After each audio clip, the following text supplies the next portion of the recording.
Assalamualaikum warahmatullahi wabarakatuh.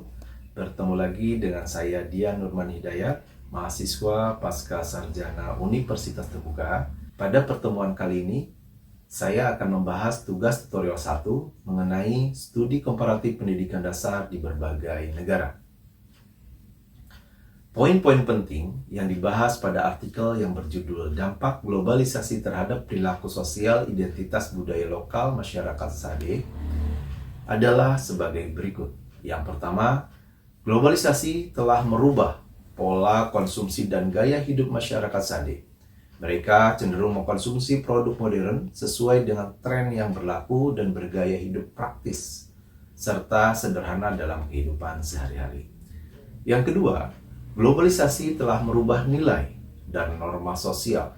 Hal ini terlihat dari adanya pergeseran dari nilai kekeluargaan menjadi lebih individualisme dan global. Selain itu, dalam interaksi sosial masyarakat yang mengutamakan kebersamaan dan aktivitas kelompok mulai tergeser oleh aktivitas yang lebih mandiri dan pribadi. Yang ketiga, globalisasi telah merubah identitas budaya tradisional. Hal ini terlihat dari tradisi lokal yang mulai bergeser. Kegiatan pertemuan keluarga bergeser menjadi kegiatan lebih individual, di mana mereka lebih banyak menghabiskan waktu untuk bermain sosial media atau ke tempat hiburan modern. Pengaruh globalisasi yang terjadi di masyarakat SADE juga hampir sama dengan yang terjadi di lingkungan sekolah tempat saya bekerja, di mana peserta didik lebih senang dengan makanan yang sedang tren dan terpengaruh oleh budaya luar seperti ramen, dimsum, dan lain-lain. Mereka lebih senang dan bangga dengan mengkonsumsi makanan tersebut dibandingkan makanan lokal. Selain itu, terdapat pula pergeseran nilai, norma, dan budaya yang mulai terasa. Mereka cenderung lebih mementingkan kegiatan individu seperti bermedsos, bermain game online, atau kegiatan yang bersifat individual. Terkadang, yang jauh terasa dekat dan yang dekat menjadi lebih terasa jauh. Identitas budaya seperti nilai dan norma yang berlaku dahulu mulai berkurang, seperti rasa hormat terhadap guru dan orang yang lebih tua, mulai berkurang sebagai dampak individualisme yang menjadi sebuah kebiasaan. Poin-poin penting yang dibahas pada artikel yang berjudul Pengaruh Pendidikan Multikultural Terhadap Sikap Toleransi Siswa Sekolah Dasar Studi Literatur. Di antaranya adalah yang pertama, pendidikan multikultural mengajarkan tentang kesadaran keragaman sehingga mereka saling menghargai perbedaan tanpa adanya diskriminasi.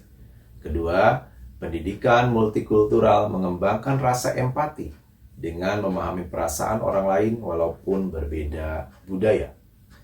Ketiga, pendidikan multikultural membentuk identitas positif, di mana mereka merasa diterima dan dihargai di lingkungan sekolahnya, tanpa rasa tertekan dan merasa berbeda dari yang lain. Keempat, pendidikan multikultural dapat meningkatkan keterampilan komunikasi antar budaya, di mana mereka dapat berkomunikasi dengan rekan yang berbeda budaya dan bahasa, sehingga dapat mengurangi konflik dan menumbuhkan toleransi. Terakhir, pendidikan multikultural membangun karakter siswa yang toleran dan inklusif.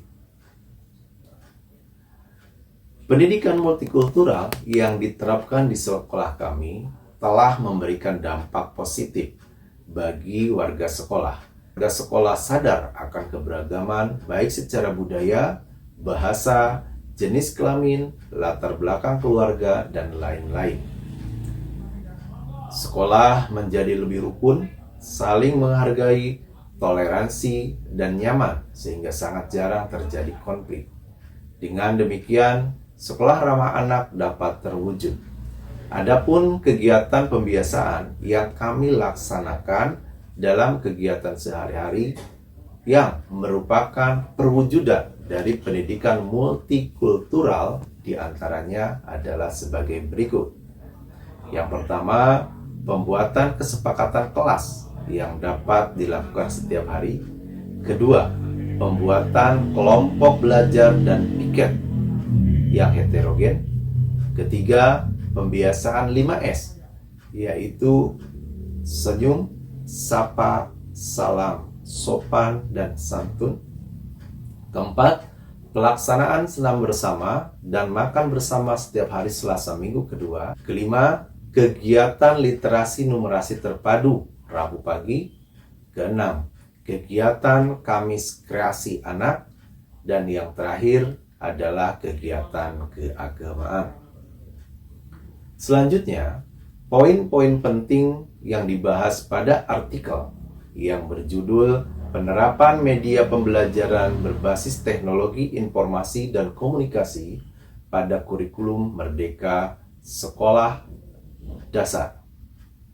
Pertama adalah sekolah memiliki fasilitas penunjang pelaksanaan pembelajaran TIK. Kedua, guru sudah menerapkan media pembelajaran berlandaskan TIK seperti memanfaatkan word wall dan siswa aktif dalam pembelajaran.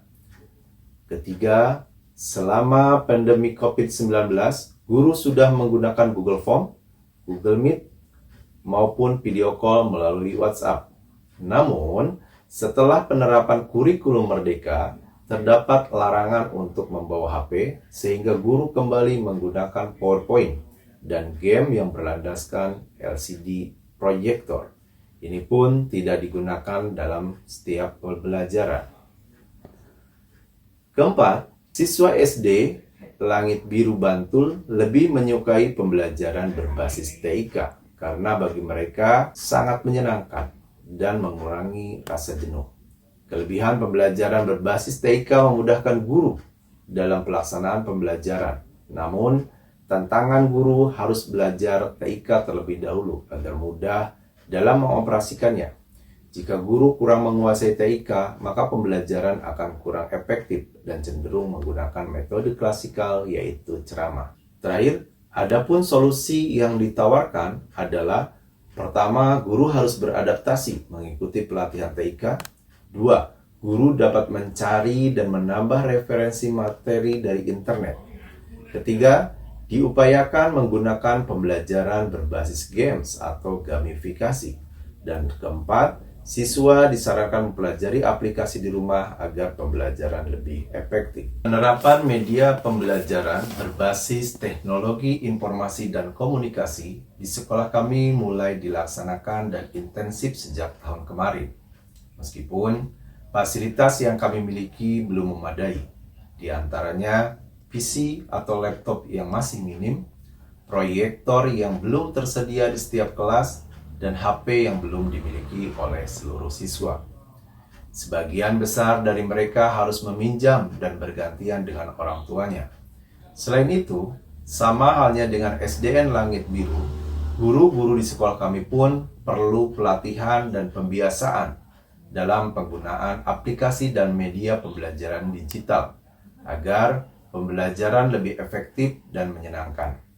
Adapun platform dan aplikasi yang biasa guru-guru kami gunakan, diantaranya adalah PowerPoint, Canva, YouTube, Padlet, maupun Mentimeter. Siswa pun merasa senang dan tertarik dalam mengikuti pembelajaran. Kedepannya, kami terus mencoba melengkapi fasilitas penunjang TIK dalam pembelajaran, sehingga kegiatan pembelajaran lebih menarik dan sesuai perkembangan zaman.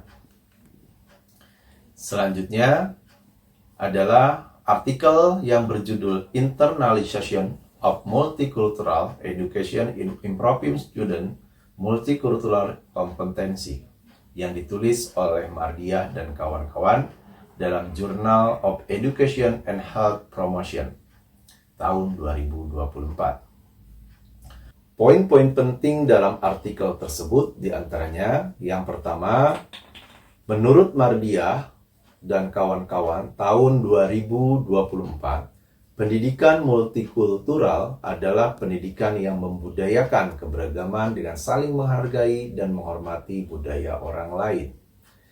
Pendidikan multikultural sudah selayaknya diberikan kepada siswa sedini mungkin, karena Indonesia merupakan negara yang multikultural, terdiri dari berbagai suku, bahasa, warna kulit, agama, dan budaya yang berbeda.